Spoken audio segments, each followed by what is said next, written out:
Welcome to the Grow Your Law Firm podcast, brought to you by Pilma. This podcast helps lead lawyers to more growth, profit, and freedom. Here is your legal marketing expert and host, Ken Hardison.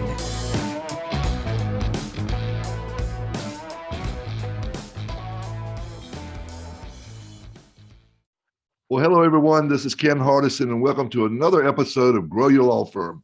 And today we have the privilege and honor of having Luke Russell, President, CEO, founder of Russell Media, SEO Police, and Lawful Good Podcast. Welcome, my friend. Hey, thank you, Ken. It's good to be here with you today, as always. All right. So today, I want to talk about Facebook ads because, or just Facebook in general, organic versus ads, different things like that. Because I think I hear lawyers all the time say, well, Facebook just don't work for me. And then I hear other lawyers that say, hey, I'm killing it on Facebook. So how about just educating us on? Yeah. And by the way, too, Luke's going to be speaking at our Internet Domination Boot Camp, which is going to be a virtual event in September. I think it's September 7th through the 9th, if I remember correctly.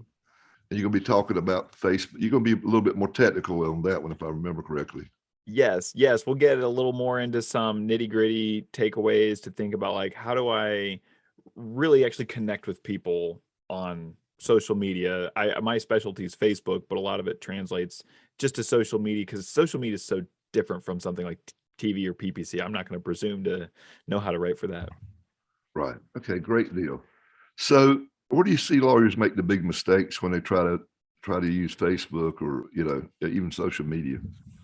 Yeah, boy, there's a few things. One of the big mistakes is, I think, not having something that's compelling in a social context.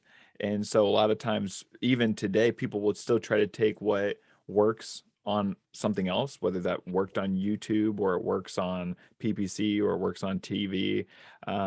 People would kind of take those same kinds of lawyery sounding messages and bring it to social. And if we lived in a culture that didn't have all of these stigmas around personal injury lawyers, I would probably be fine. But because of the social context and the stigma, people don't want to hear about you, and it matters more. It actually impacts the results of your ads. And also people are just so much more likely to scroll past. And so you're not getting the same kind of impact versus saying, hey, let me actually give you something that's worth your time. I would hope anybody advertising is doing that. But, it's within social, people a lot of times are using the same kind of dry messages that work really well on other mediums. And that's one mistake that I see. And because I think that, like, is maybe just the overarching aspect, because people often aren't really writing with the end user in mind. Right. At least they're just like, hey, we're lawyers, or even just like, hey, look at me. Look at all these cases we've settled, versus connecting the dots to why my law firm can actually help you change the situation you're in. Or if you're not in that situation, here's why actually knowing about it today will help you tomorrow, if something happens. So I think there's just a disconnect that lawyers often aren't willing to put in the hard work to connect. And I don't mean the hard work of creating cute videos and that's not bad. There are people who I know are getting tens, hundreds of thousands of views on things like TikTok because they're doing fun things. That's not my specialty of the more like playful kind of materials. It's really, how do we get clients? But you have to be really diligent.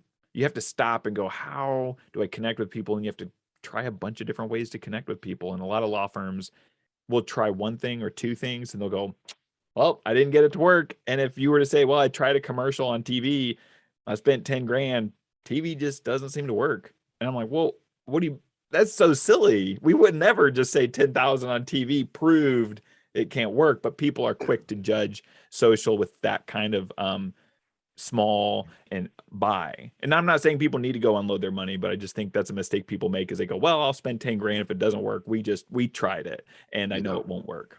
You were saying something that's very important for all, when you're doing copyright, when you're writing ads or commercials or any kind of copy, is that you should never use I, we, us. It always should be about them, because they really don't give a shit about you. Yeah. One of my mentors said, you got to think about what's in it for them, you know? And that goes back to what I've always preached, and I think you believe it too, is that I really think the best marketing is educational based. And, you know, Trey Ryder was, to me, was like the grandfather of it for lawyers. A lot of people don't even know who he is, but yeah, my early on years, I've really read everything he wrote. And he was all about education-based marketing, period. I mean, you know, it was not jumping on top of trucks, doing checks. And I know that works. Hey, yeah. I know it works, but you know, I like, I've always liked the educational base. That's why I did like 8 consumer books and, you know, and a lot of reports. That's what I do with Pilma. I got all these different books and reports, and I think you can sell by telling. The more you tell, the more you sell without really selling. That's just my 2 cents worth.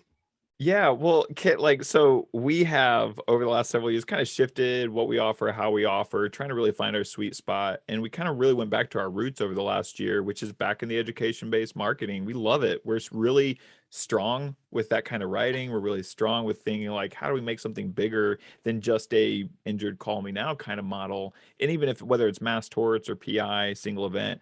And I think it's important for me to acknowledge the fact that the reason we're doing the education-based marketing on social media is because of you, Ken. You were back in 2016, like, Luke, can we try this? And we did it, and you got a big case out of it. And it was like, but then, you know, we also let people go month to month. And I realized much later that some people get cases really quick, and everybody seems to get cases over time if we stick with it. But I can't take credit for the brilliance of what we do, because I wouldn't be doing the education-based marketing if you hadn't said 6 years ago, Luke, let's try this out. And that's what we're still doing today.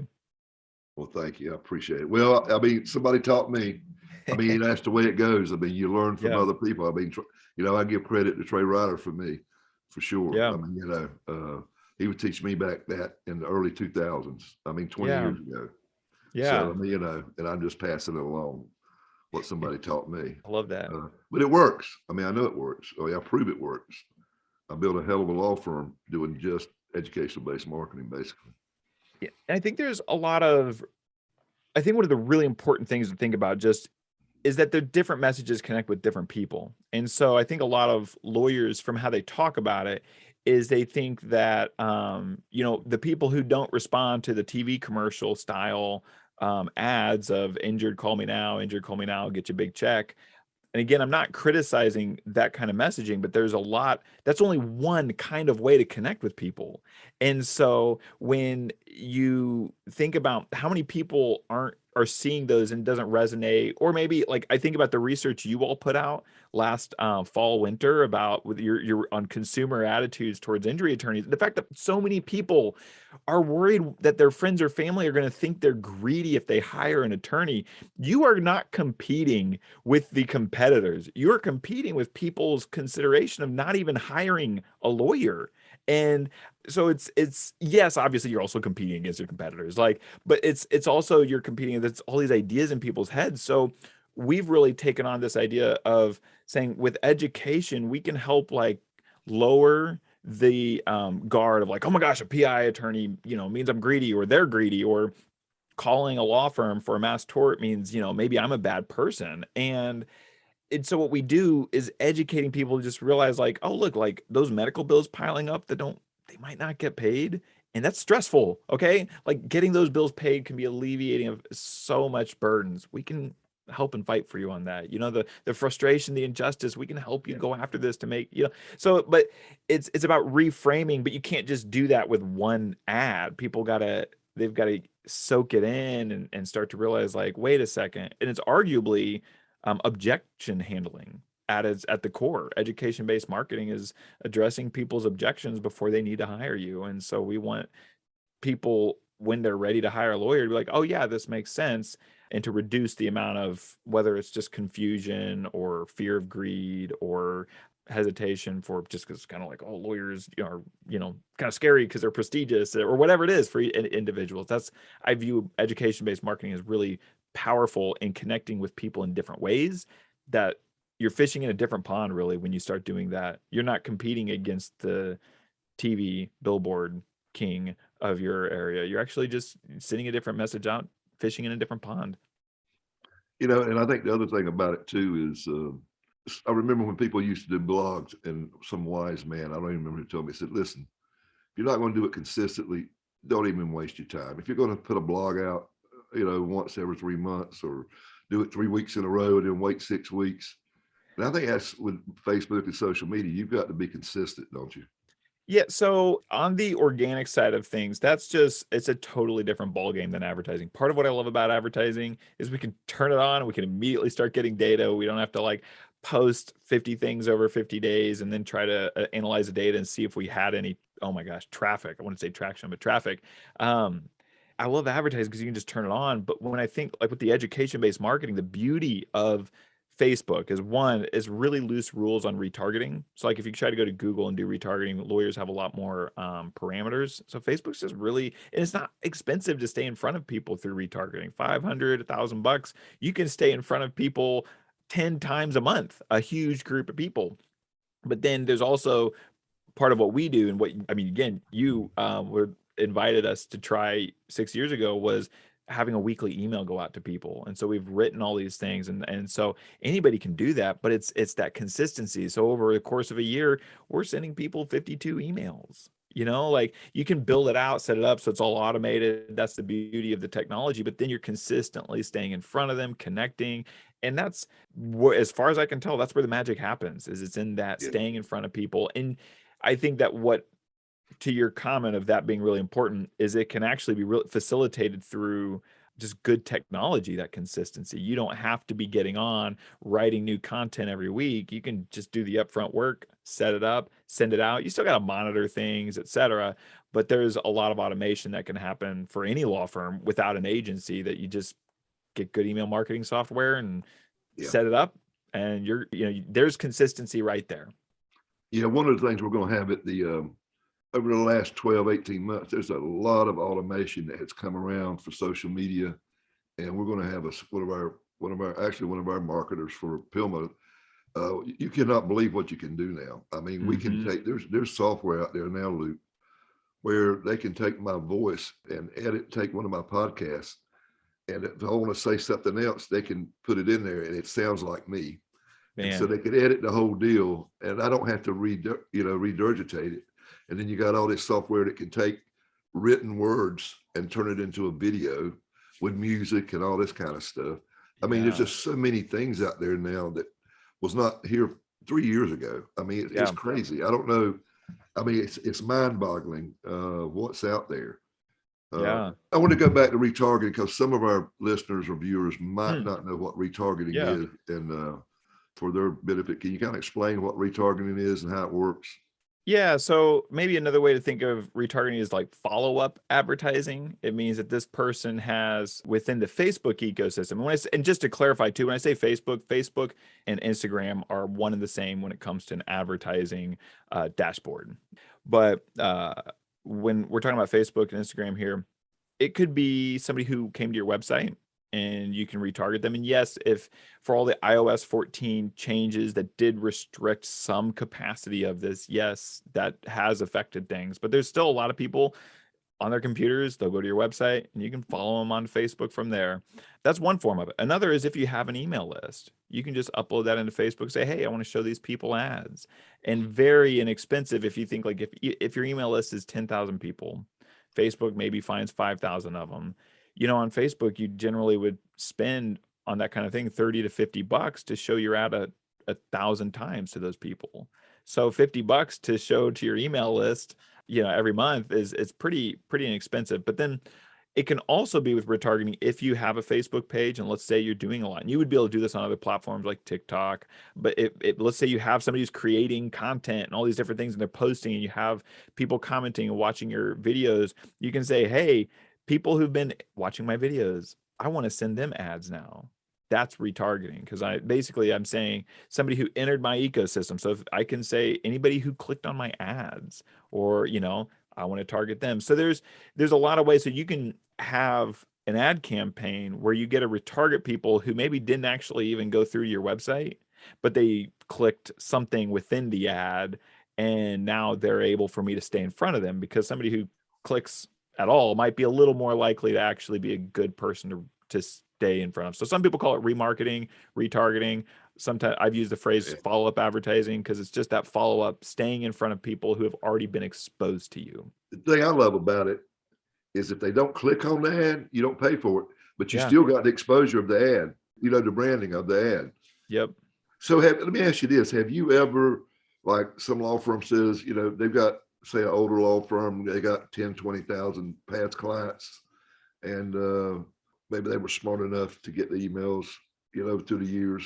I mean, I know I was getting emails back in 2002, 2003, because I felt like we would need them. I didn't know why, but I knew we were going to need them. I just said, this is good data. One day, I had no idea. But ever had a law firm come to you with that and say, listen, we want to do this mass tort, and these are all our past clients, so why don't we just make an audit? They know who we are anyway, and just start shooting stuff to them, instead of doing like just direct mail or whatever. And they could do direct mail too, because a lot of times you want to do different ways when you're marketing. You don't want to try more than one medium because certain people are going to be more attracted to, like older people like me are going to read direct mail, whereas younger people like you are going to probably throw it in the trash and be on your phone and looking at, Facebook reels or whatever. I mean, maybe I'm wrong, but that's the way I look at it. I think different people are attracted to different type of marketing. Yeah, absolutely. And to your question about like mining those lists for mass torts, we've both done projects and then have just had firms that we've talked to. We've done it in so many different ways. Everything from, you can do that kind of where you load up your list and advertise. I don't know if I've seen those perform really great. It's nothing that I've been like, oh my gosh, this is, quick, do this, everybody. It's a good way to grab some quick cases. I have some friends who have done things where they actually just like identify within their like, oh, this age range is much more likely. So it's actually just a client outreach and, and by the way, and so you obviously, there different state ethics that people have to abide by, but letting existing clients know about other litigation they're part of, especially like if it's a veterans claims law firm and they're like, oh my gosh, we have these 3M earplugs, like let's reach out to people, let them know about what's going on with that. But then there's also just the email marketing aspect of that is the cheapest and easiest thing to do. And we have people who do that, and with like, because what we're doing with the education-based marketing is getting people on an email list. And I've watched people sign up, they just refer them out. You find a good co-counsel partner and they'll sign people up and send off and get mass torts that way. And that's probably, I think, the most practical way for just any law firm to be like, how do I do this? It's like, just once a month, send out an email newsletter, tell people about the PI stuff you do or SSD or whatever type of practice areas, and then be like, hey, here's one mass tort for whatever the month is. And you can figure those out again by finding a good co-counsel partner and then just being, hey, what should I tell people about? What do I need to know? And there's some logistics on the back end, but just sending out that once a month, it doesn't need to be complicated, include a testimonial. And that's a way to get out in front of people and start to dip that line in the water to get mass torts.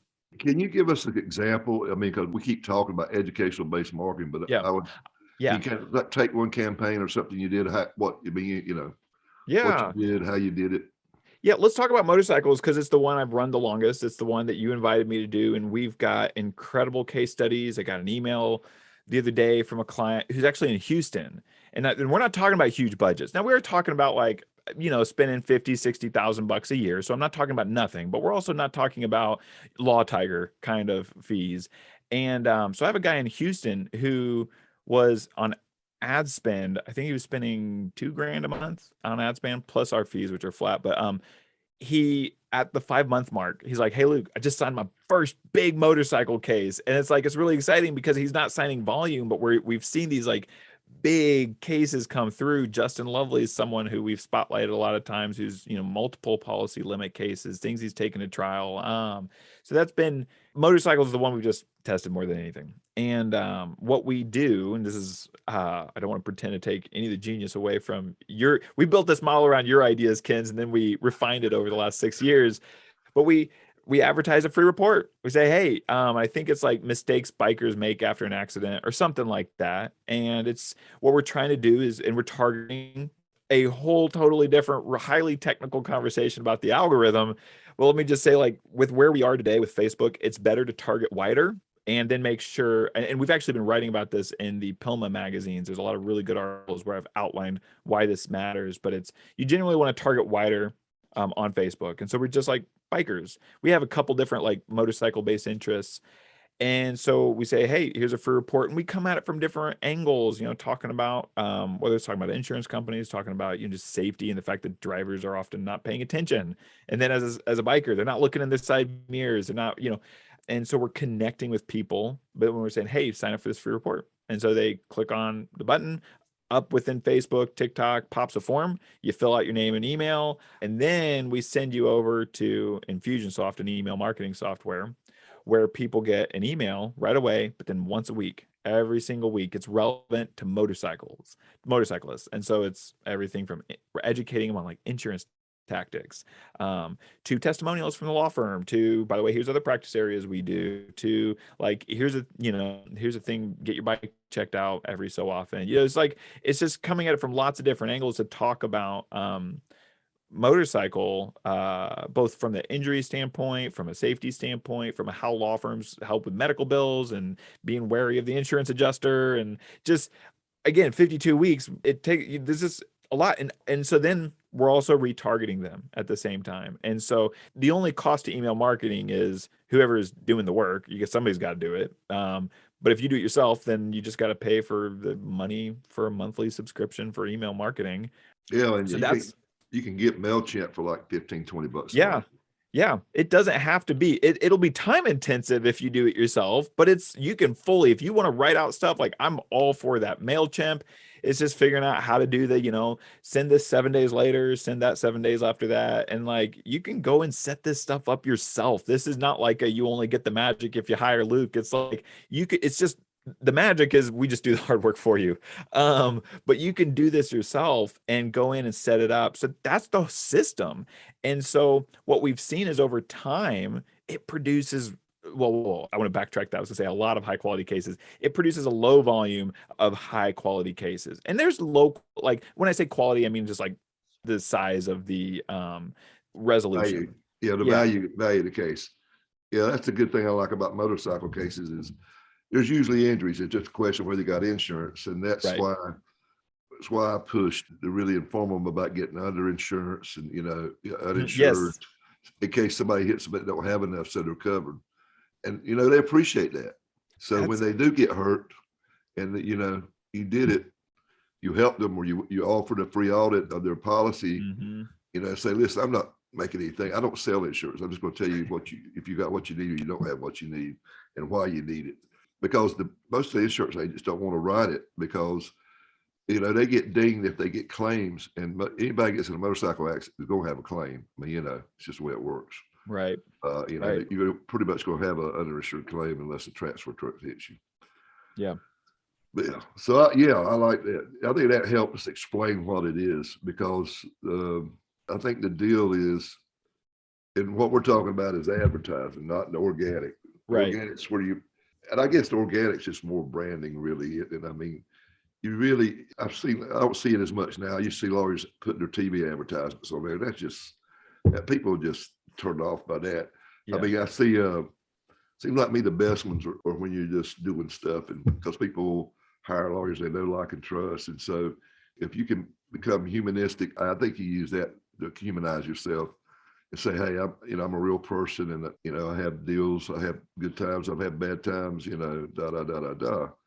they get to know you. I I personally had never talked about politics and religion on Facebook. I think that esteems people up either way. I know some lawyers that do it. Hey, I admire them, but I always want to stay middle of the road because I think that's private, but that's just me. I mean, everybody's got their opinion, and I value people's opinion. I mean, that's just the way I always do it. I don't know. I mean, what do you think about all that? Oh, here's what I think I've come to after being in this space for 11 years now is it's important to lean into what you're comfortable with. And I think that's where a lot of magic happens, because I think for some people, like, look, let's use Mo DeWitt. Mo's got like these goofy things. He's also very obviously competent, but he's also like, he's kind of playful. And for some people, that playfulness is like, I'm not comfortable with that. Don't do that. If you like a real serious brand, sometimes you might hear people like me talking about not being too rigid or this or that, but I'm like, what? There are people who want the serious, like the ads, like some of the billboards I drive by, I'm like, I will never hire you, like not a chance. However, I'm not the only person out there. Like, it doesn't matter that Loop doesn't like your billboard. And so I think for some people who have an issue that they care about and they want to talk about it, I'm personally a big, like from what I've seen, leaning in saying these are things I care about. I would, personally hope people do it in a way that's not alienating of Yeah. anyone who doesn't agree. But I think that's a way for people, because again, if there's a religious like again, if somebody's Jewish by both, blood or religion, and they're like, hey, this is a big part of my identity, and I'm not gonna be quiet about that. For some people, they might go, I respect that. I want a person like that. Or somebody might say, hey, like maybe it's a person of color who's regularly talking about the racial issues in America. That's going to be a divisive thing in some contexts, but with our current culture. But like for some people, are going to hear that and go, I want to work with a lawyer like that. And other people want to say, I don't want to work with that lawyer. But if I'm you thinking like, if this is important to me and I want to talk about it and people don't want to hire me, you probably really don't want to work with them. But there are going to be other people who appreciate that. So that's kind of my thing, is like lean in to and just recognize though, but whatever you do with your branding, some people are going to like it. Some people are going to love it. Some people are going to hate it. Like, it's just like, so that's kind of my take is, yeah. Yeah. Well, it's darn thing for sure. You can't please all the people all the time. That's for sure. I agree with you on that. And I did get a little bit out there last year, the Trump years. I felt so strong about it, and I lost a lot of friends on Facebook because of it. I really did. Yeah. People I grew up in high school, because I came from the South in a very rural Bible Belt. Gun on the racks in the pickup trucks, that type of deal. Rebel flag flying on the back of the truck. I mean, that was So I lost a lot of friends, but that was one time where I actually went against what I preach. But I guess you're right. I felt so strong about it, I couldn't shut up on that one. Probably some people appreciated it and some people didn't. And, I think that's just the nature of showing up in the world. And I hope for myself to just show up in a way that feels in alignment with my own values, knowing that some people, it's their flavor and some people it's not, And so that's what I definitely think from a marketing standpoint, is to do something that you feel good about. Because if you don't feel good about your marketing, people probably, you'll get clients, but I think you'll probably get more clients when you just acknowledge whatever's important to you and the values you stand for. So I'm looking forward to you coming. I mean, well, you're not going to be coming because we're going to be doing it virtual. But talking about more, because as I've asked you to go deeper, and say, like, hey, okay, we talk about Infusionsoft or MailChimp. How do you set this up? Where do you go do this? How you do it? How do you come up with the copy for this stuff? Do you do landing pages? How do you set it up? Do you have double verification? Yeah. So that you make sure their email's real. Oh, the double opt-ins. Yep. Things like that. It's just little stuff. And I guess you do a little bit of split testing too, I would think sometimes. That's a whole nother hour subject we could talk about, split testing. Yeah. I don't think enough lawyers do that. I mean, I think the professionals like you do, but I think lawyers that do it in-house don't do enough of that. And I think it's either because they don't know how to do it or they're just too lazy. I don't know which. Probably because they don't know how. Because it's an art and a science, I think. Yeah.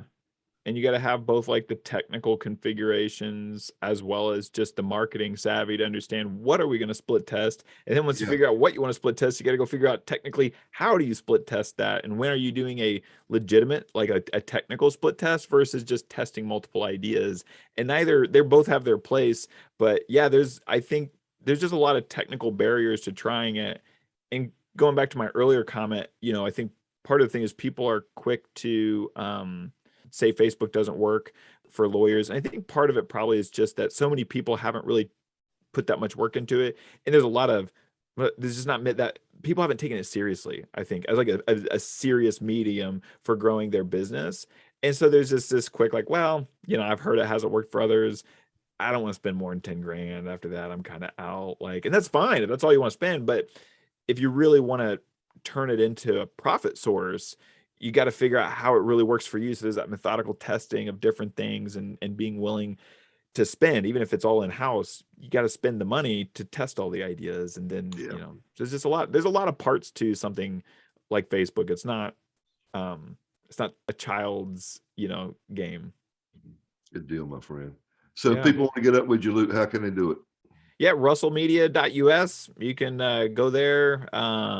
We've got a resources page that we had done a bunch of live streams for Pilma, like I think it was like 2020 or 2019 maybe.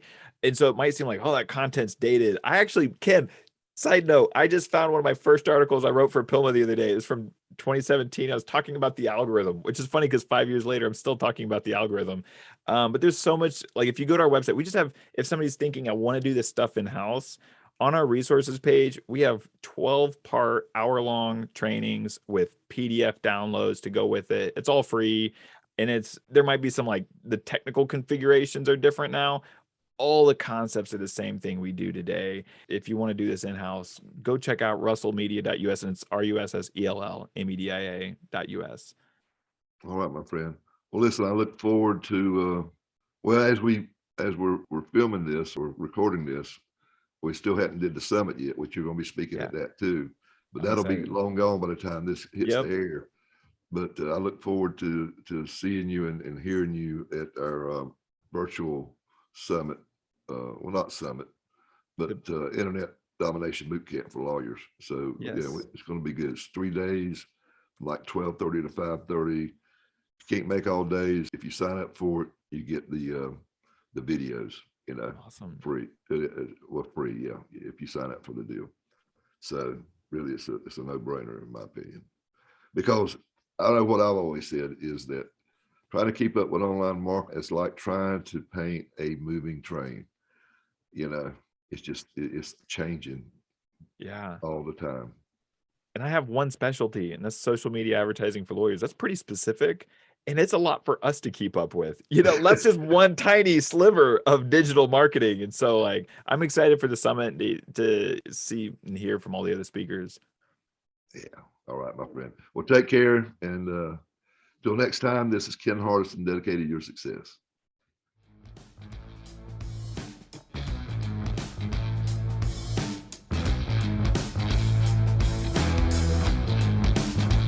You have been listening to the Grow Your Law Firm podcast, the podcast that leads lawyers to more growth, profit, and freedom. Go to growyourlawfirm.com to find more ways to market and manage your law firm. Please leave us a rating and review wherever you listen to your podcasts.